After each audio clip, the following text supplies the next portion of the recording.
Pierre Lemouche, bonjour. On va parler avec vous de l'action du gouvernement, de la présidence de l'UMP, des municipales à Paris, de la déclaration de François Hollande sur l'Algérie et des réactions suscitées par ses propos. Et on va commencer par là, si vous voulez bien, parce que vous n'avez pas encore réagi là-dessus. La déclaration du président de la République reconnaissant pour la première fois la responsabilité de l'État dans la répression du 17 octobre 1961. François Hollande a eu raison de tenir ces propos ?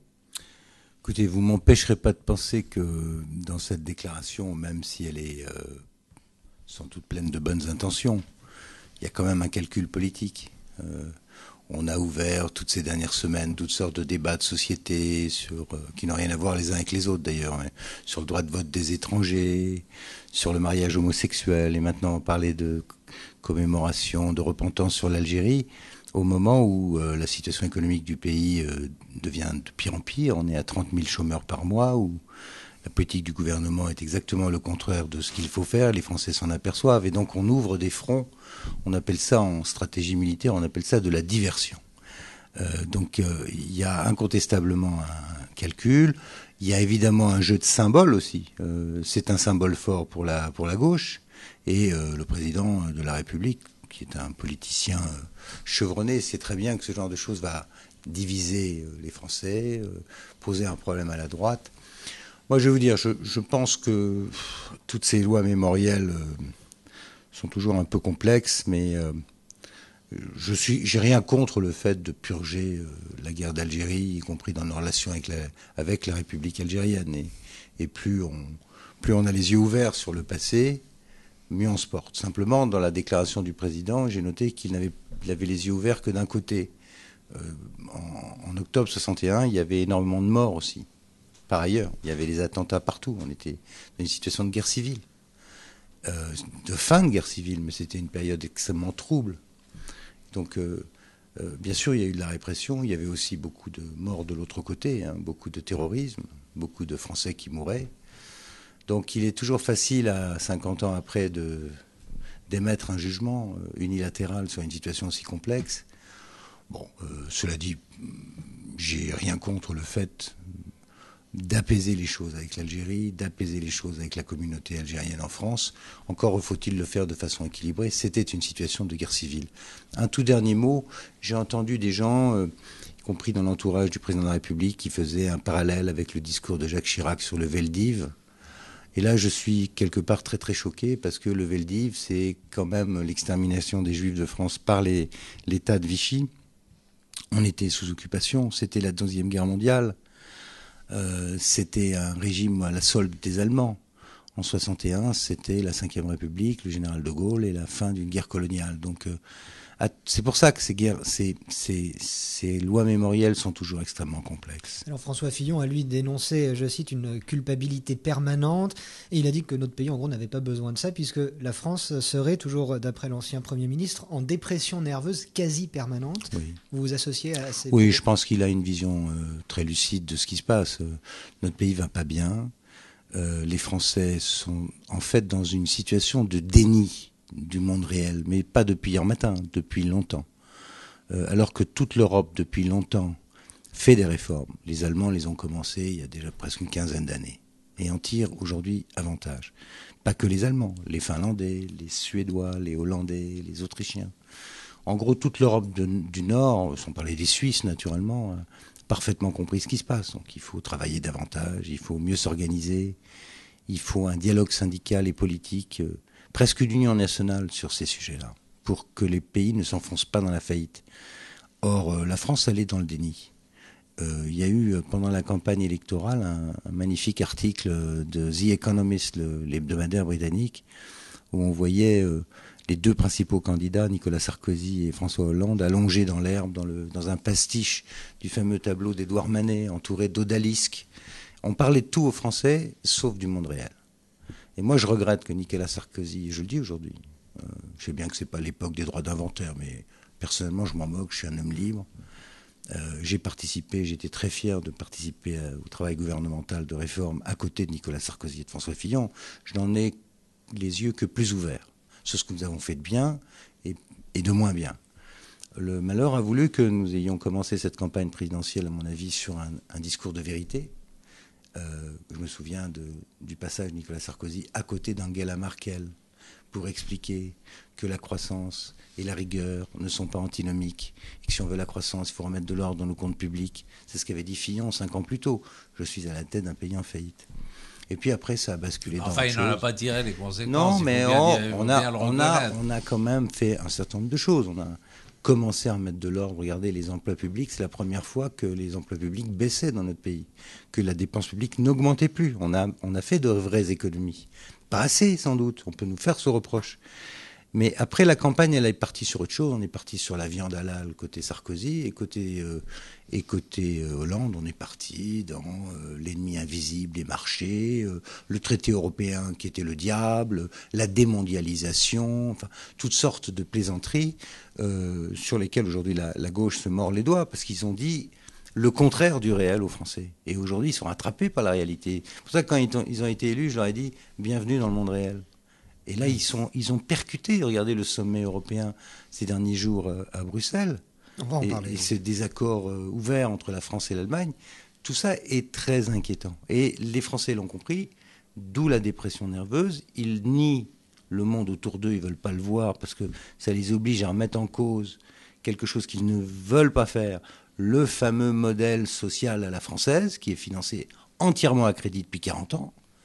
Et en même temps, ils cultivent le passé dans une sorte d'autisme, et c'est ça qui provoque la dépression nerveuse. Alors, on va reparler de l'Europe et de la crise. On est revenu cette semaine sur l'affaire Meyrin. On a parlé d'un incroyable raté des services secrets. Le fait qu'on savait tout du profil du tueur de Toulouse et qu'on a néanmoins arrêté de le filer à partir de fin 2011. Vous voyez clair dans cette histoire. Vous avez appartenu à ce gouvernement-là. Oui, mais pas au contrôle des services secrets. Bien entendu. Vous savez que tout ça est très très cloisonné. Clairement, il y a en effet un problème. Un jeune Français d'origine maghrébine, musulman, qui va au Pakistan et qui revient expliquer à son officier traitant qu'il a fait du tourisme et des photos. Bon, moi j'ai été en charge de l'Afghanistan et du Pakistan pendant 1 an. Le Pakistan, c'est tout sauf un endroit où on fait du tourisme. Je veux dire, je comprends pas. Je ne comprends pas. Personne ne fait du tourisme aujourd'hui au Pakistan. Personne. C'est un pays qui est presque plus dangereux que l'Afghanistan. On ne peut pas circuler dans les villes pakistanaises. Sauf si on est diplomate protégé ou bien si on est apprenti terroriste pris en charge par des mouvances pashtunes ou autres d'ailleurs sur le Pakistan. Je ne comprends pas. Honnêtement, je ne sais pas dire, mais je pense que... Il y a toutes sortes d'hypothèses, y compris l'hypothèse selon laquelle il aurait été recruté comme informateur. C'est pas exclu qu'on ait tenté de s'en servir comme... Mais je ne sais pas, peut-être que l'opération a raté. Ça, c'est des affaires de cap et d'épée, si j'ose dire. Le problème, c'est que s'il y a eu raté et qu'une petite fille et son père sont morts parce que l'information n'est pas arrivée à temps, c'est juste très triste, quoi. Sans parler des soldats qui avaient été tués précédemment et dont on aurait pu économiser la vie. Alors depuis, il y a eu le démantèlement de la cellule islamiste dont on a beaucoup entendu parler ces 10 derniers jours. Et dans ce contexte, on a appris que des milliers de messages antisémites avaient circulé sur Twitter depuis le début du mois d'octobre. Ce vendredi, on apprend que le réseau social finirait par mettre fin à la diffusion de ces messages. Mais est-ce qu'il n'y a pas finalement, dans l'absolu, un problème de responsabilisation des hébergeurs de contenu sur le web ou de ces réseaux sociaux en général? Moi, je suis entièrement d'accord. Il faut que la loi s'applique, y compris aux hébergeurs, et de façon extrêmement drastique. Il n'y a pas de raison, parce que c'est un média nouveau, de ne pas considérer que la loi s'applique également. Mais c'est vrai que c'est plus difficile, parce que souvent il y a des problèmes d'extraterritorialité. Vous avez des intervenants, des chaînes de télévision, etc., qui sont diffusés depuis... Mais on peut le surveiller quand même, ça. On peut le surveiller, mais regardez, moi j'ai eu à m'occuper dans le temps de la chaîne iranienne Al-Manar. C'était pas très simple quand j'étais ministre de l'Europe pour aller faire débrancher sur les canaux de Telsat une chaîne dans un bouquet arabe. C'est assez compliqué parce que l'émission ne se fait pas en France, il faut trouver le véhicule juridique qui vous permette d'intervenir. Bon, on peut y arriver. Mais pour faire court, ce qui me soucie quand même, c'est cette espèce de banalisation au nom de la radicalité soi-disant musulmane. Ça n'a rien à voir avec la religion. On voit bien que c'est de l'instrumentalisation de la religion. Moi, je connais des tas et des tas et des tonnes de gens très sympas et très normaux qui sont des musulmans dans Paris, dans ma propre circonscription. Là, vraiment, leur souci, c'est certainement pas l'islam radical. Ils veulent vivre comme tous les Français et qu'on leur foute la paix, et travailler, élever leurs enfants normalement. Mais il y a une frange de cette population, notamment parmi les jeunes, qui sont totalement perdus, pas tenus par les parents, qui sont instrumentalisés, on est à la frontière entre le droit commun, la drogue, une soi-disant identité islamique. C'est très ennuyeux parce qu'ils font régner une forme de terreur. Moi, je vois bien, y compris dans ma propre circonscription, dans le 9e, il y a des immeubles où maintenant, vous ne pouvez plus porter une kippa. J'ai reçu quelqu'un qui voulait déménager d'un immeuble de l'OPAC. Voilà, ils ont peur, lui et ses enfants ont peur. C'est pas acceptable. C'est pas acceptable. C'est une sorte de retour à l'antisémitisme banal des années 30, mais sous une autre forme. C'est-à-dire, on peut plus dire je suis juif ou mettre une Magen David ou une kippa en France aujourd'hui sans risquer de se faire alpaguer par un de ces jeunes. Non pas par, j'allais dire, la famille musulmane normale, moyenne, qui est aussi tolérante que les autres. Mais il y a des jeunes qui utilisent la violence au nom de je ne sais quelle cause. Et ça, il faut que ce genre de comportement de terreur, de peur, au quotidien, qui banalise l'antisémitisme qu'on retrouve ensuite dans les sites, il faut que tout ça s'arrête. Et alors, c'est dit quand même clairement, voilà.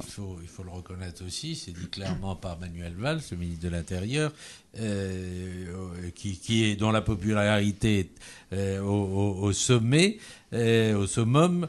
On connaît votre jugement sur l'actuel gouvernement, vous l'avez dit tout à l'heure. Quel jugement vous portez sur l'action de Manuel Valls ? Je préfère Valls à l'homme qui porte des marinières et qui est l'imprécateur de la démondialisation. Enfin, il y a de tout, il y a tout et le contraire de tout dans ce gouvernement. Il y a à boire et à manger, comme on dit chez moi. C'est qui l'homme qui porte des marinières ?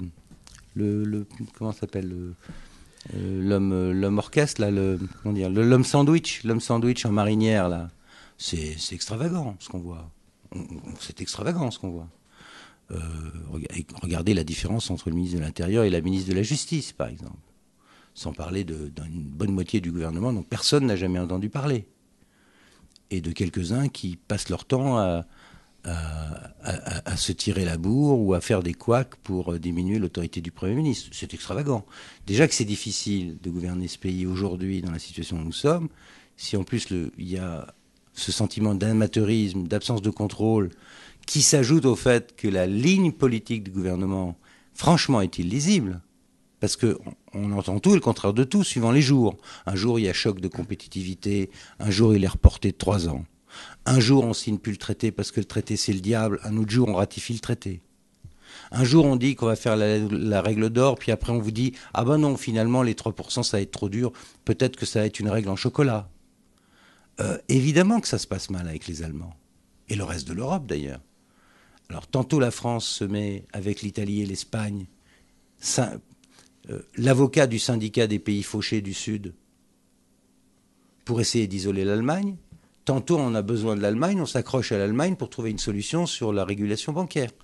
C'est illisible. Le cap de la France aujourd'hui est illisible parce que la politique économique intérieure du gouvernement est illisible. Là, depuis leur élection, ils ont démonté systématiquement tout ce qui a été... Je ne dis pas qu'on a fait que des choses de bien, je répète. On a fait, à mon avis, tardivement des choses bien. Mais on les a faites. Le fonds stratégique d'investissement, OSEO, les investissements d'avenir, la baisse des coûts sur le travail avec la TVA intellectuelle, tout ça a été démonté à partir de l'été.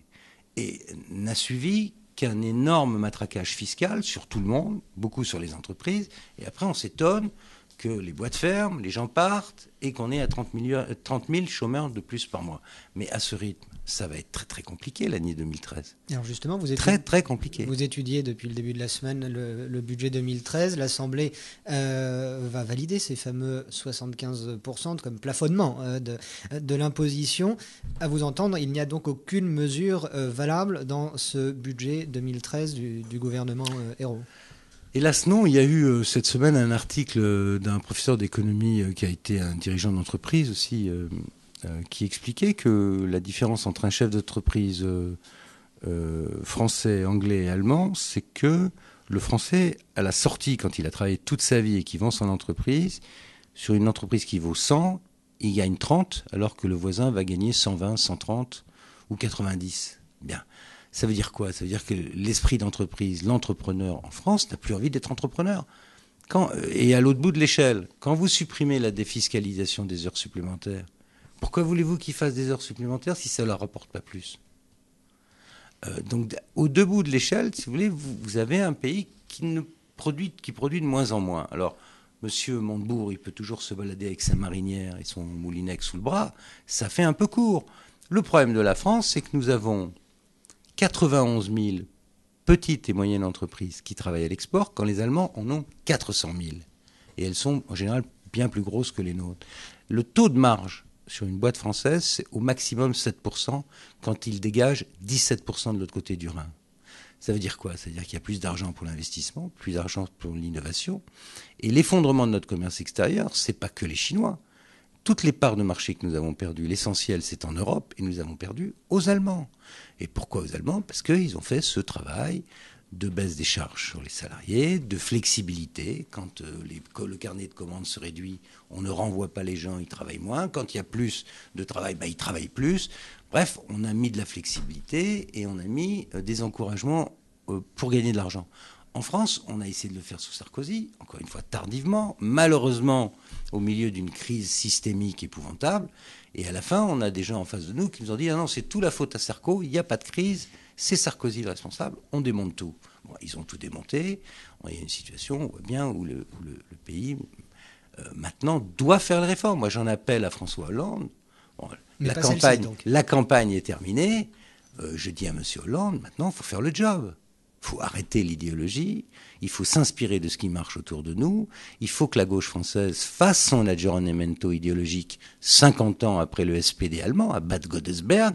Le PS français, allié avec les gauchistes verts, l'extrême gauche, ne s'est pas réconcilié avec le capitalisme. C'est ça le problème. Une fois qu'on a dit ça, on arrête d'être en guerre contre les patrons, on n'insulte pas la famille Peugeot, on ne punit pas les patrons parce qu'ils gagnent leur vie. Au contraire, on les encourage. Plus il y a de profit, plus il y a de travail pour les gens. Mais si la solution consiste à créer des faux emplois de fonctionnaires, des emplois aidés, financés à crédit par encore plus de dettes et d'impôts, alors le pays va continuer à s'enfoncer. Donc j'ai dit à M. Hollande, s'il vous plaît, maintenant on laisse de côté l'idéologie, on doit faire ce choc de compétitivité. Puisque vous avez reconnu la crise, tirez-en les conséquences. Demandez à M. Gallois qui vous fait son rapport. Les faits sont archi connus. Nous avons un coût du travail, et ça les socialistes n'ont pas voulu l'admettre tout au long de la campagne. Et quand j'étais au commerce extérieur, c'était épouvantable. J'allais devant la commission présidée alors par Cahuzac, il était d'accord sur tout, sauf sur la cause. Le problème entre nous et les Allemands, c'est que le coût du travail en Allemagne, c'est 10% moins cher en Allemagne, dans l'industrie qu'en France, et 25% moins cher dans l'agroalimentaire. Il n'y a pas de SMIC en Allemagne dans l'agroalimentaire. Ils emploient des Ukrainiens, des Polonais, ce que vous voulez. Résultat, c'est qu'ils étaient passés devant nous sur l'industrie agroalimentaire. Les Allemands, sans agriculture, et ils nous achetaient du cochon, ils nous renvoyaient des saucisses. Ils achetaient du lait, ils inondaient l'Europe de mozzarella. C'est ça la réalité de l'économie européenne. Le tout avec une monnaie unique où vous ne pouvez pas dévaluer. Donc c'est la prime au pays le plus compétitif. Alors je dis, Français, réveillez-vous. Réveillez-vous. Et à M. Hollande, arrêtons de faire de l'idéologie. Et moi je dis que si ces gens sont capables d'avoir un dialogue sérieux, sur le coût du travail, sur la flexibilité de l'entreprise, sur ce qu'il faut faire en Europe, il n'y a aucune raison que l'opposition soit dans une opposition, j'allais dire, stérile et systématique. Moi, je suis parfaitement prêt à discuter. J'ai vu cette semaine mon successeur à l'Europe, Bernard Cazeneuve, on a discuté pendant 1 heure en tête-à-tête. Bon, en tête-à-tête, il partage naturellement beaucoup du diagnostic que je donne. Ce sont les faits. Alors, Pierre Lellouche, on va parler de l'opposition et de la présidence de l'UMP. Vous soutenez, chacun le sait maintenant, François Fillon. Vous avez dit néanmoins que vous souhaitiez des primaires ouvertes pour désigner le candidat à la présidentielle de 2017. Oui. Des primaires sur le modèle de ce qui s'est fait au Parti socialiste. Oui, parce que ce qu'ils ont fait est bien fait. Vous voyez, je suis capable aussi de reconnaître. Ils ont bien fait. Et ça fait longtemps que nous aurions dû nous inspirer de cela, parce que ça permet une mobilisation, ça permet l'arrivée de visages nouveaux. Par exemple, Manuel Valls, s'est affirmé pendant la campagne. Montebourg s'est affirmé pendant la campagne. C'est une très bonne chose. C'est ce qui se passe aux États-Unis. La primaire, elle permet le renouvellement de la classe politique. Il ne suffit pas de piloter un parti pendant 30 ans pour ensuite être le candidat. Non, c'est une très bonne idée, la primaire. Et je pense qu'il faudra aussi une primaire à Paris. Mais à Paris, je pense qu'il faut aussi repenser le système du mode de scrutin, parce qu'on a un système totalement fou. Ça, on y reviendra peut-être. On va y venir, je pense. Mais pour revenir à la primaire au sein de l'UMP, Henri Guénaud a dit récemment que personne ne peut s'arroger le monopole de Nicolas Sarkozy. Est-ce que vous pensez que l'ancien président est instrumentalisé par l'un ou l'autre des prétendants à la présidence ? Moi, je vais vous dire, plus vite on aura fini cette campagne, mieux je me porte. Oui, pour l'instant, nous sommes dedans. Soyons clairs. Oui. Parce qu'on perd du temps. La presse ne parle de l'UMP que sous l'angle de la division, alors que nous sommes quand même quelques-uns à nous battre tous les jours pour faire entendre l'opposition. On n'entend pas l'opposition, on entend la bataille interne à l'intérieur de l'UMP. Et ça, c'est juste pas de chance. Mais enfin bon, on applique nos statuts. Donc moi, je souhaite que cette campagne se termine au plus tôt, puis surtout qu'elle se termine dans le calme. Voilà, qu'il n'y ait pas d'escalade. Donc n'attendez pas de moi que je dise « Ah ben c'est pas bien d'avoir instrumentalisé tel ou tel ».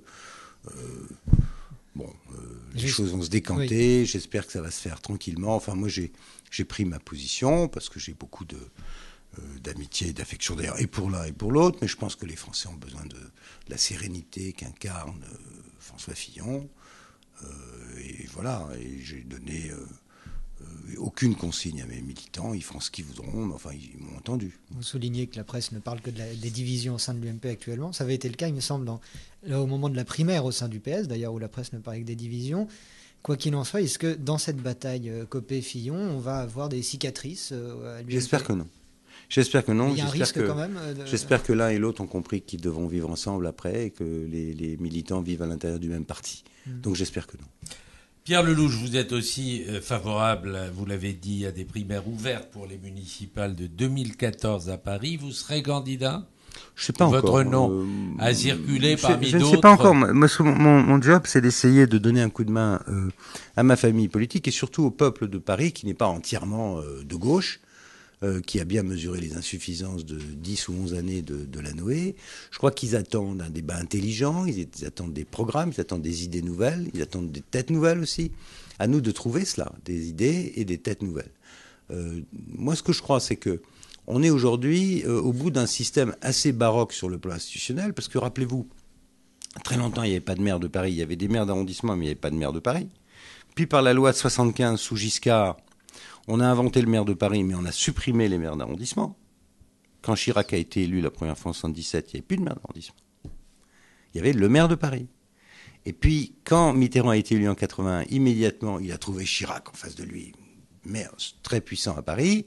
Il a envoyé Gaston Defferre, son ministre de l'Intérieur, réécrire les statuts. Donc ça s'appelle la fameuse loi PLM.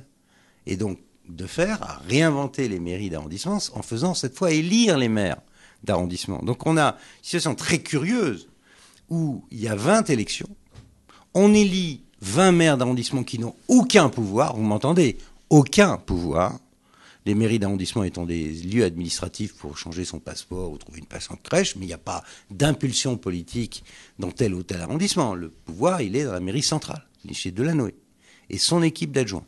Pas au niveau. Donc vous voulez un maire qui soit élu au suffrage universel. Évidemment, la vraie bagarre, c'est contre Delanoë, pas contre tel ou tel maire d'arrondissement sans pouvoir dans un soi-disant arrondissement parisien qui est en fait une entité administrative et rien d'autre. D'autant que depuis, il y a eu la loi sur la démocratie locale sous Jospin avec les fameux conseils de quartier. Donc vous avez un doublon entre les conseils de quartier où là la population s'exprime, les conseils d'arrondissement où là la population ne vient pas en général, et le maire de Paris qui est tout puissant. Donc je dis, faisons un débat à la loyale, maire contre maire, adjoint contre adjoint, programme contre programme. Le maire, il arrive avec sa liste d'adjoints, sa liste de délégués dans les arrondissements, et puis dans les arrondissements, on a les conseils consultatifs composer des gens qui sont dans les comités de quartier. Au besoin, on peut avoir recours à des micro-référendums sur des questions très locales. Et puis, il y a un pilotage de la ville par un maire qui, du coup, est comptable de tout, y compris de la sécurité. Parce que là aussi, il faut arrêter avec les survivances d'Étienne Marcel et du Second Empire, où l'État contrôle la ville. Parce qu'on se méfie du maire de Paris, on se méfie des Parisiens, on se méfie de la rue parisienne. Donc, la rue est entre les mains du préfet de police. Eh bien, ça suffit. Je crois que il faut qu'on ait une ville moderne, transparente, et que les Parisiens savent pour qui ils votent, quoi. Voilà. C'est pour ça que je vais faire une proposition de loi pour revenir en fait à la loi de 75. Un débat maire contre maire, et puis après on verra qui sera candidat. Mais moi, dans l'immédiat, si je peux donner un coup de main au niveau de la fédération et de la réorganisation de notre parti à Paris, si ça ne crée pas de guerre entre les gens, je le fais. S'il y a des guerres, je ne ferai pas. Parce que j'ai aucune envie, j'ai passé l'âge des guerres et des problèmes de personnes. Un mot, on revient à l'Europe si vous le voulez bien, un mot sur cette longue interview que François Hollande a accordée en début de semaine à plusieurs médias européens, notamment au Monde. C'est là-dedans, dans le quotidien du soir qu'on a pu lire cette déclaration où le président dit que l'Europe est sortie de la crise, c'est vrai ? Inch'Allah. Oui, on peut aller au temple, à la synagogue ou à la mosquée faire une prière, hein. Mais non, on n'est pas sorti de la crise. Mais non. Les fondamentaux de la crise sont toujours là. C'est-à-dire que vous avez une monnaie unique avec des économies extrêmement hétérogènes. Des pays super compétitifs comme l'Allemagne et des pays ruinés comme la Grèce où il n'y a plus d'industrie. Il y a un peu de tourisme, un peu de shipping, un peu d'agriculture. Tout ça avec la même monnaie. Et une Allemagne qui ne veut pas financer, et on peut les comprendre d'ailleurs, hein, le chauffeur de taxi à Stuttgart ou à Hanovre, il peut être SPD ou CDU, il n'a pas envie de travailler jusqu'à 67 ans pour financer les faux aveugles en Grèce qui s'arrêtent à 50 ans, ou les 35 heures en France, ou les types qui s'arrêtent à 60 ans en France. Pourquoi il va le faire ? Et d'ailleurs, c'est exactement ce qui s'est passé pendant le sommet.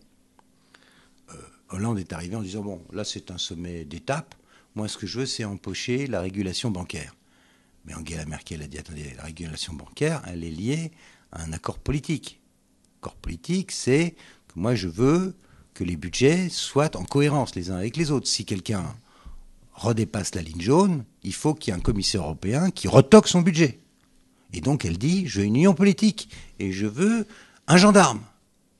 Naturellement, Hollande n'en veut pas, puisque, encore une fois, la moitié de son parti a déjà décidé de en fait, contourner la règle des 3%. On entend de plus en plus qu'on ne la tiendra pas.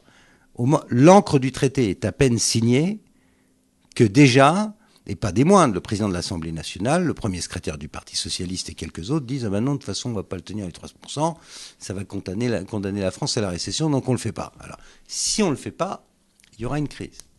Et pour le faire, il faut faire ce qu'ils ne veulent pas faire, c'est-à-dire des économies, pas seulement des impôts, des économies et un travail de compétitivité sur nos entreprises. Sinon, la croissance ne redémarrera pas dans notre pays. Ah, les économies, elles sont prévues quand même. Écoutez, elles sont peut-être prévues, mais on n'en a vu aucune.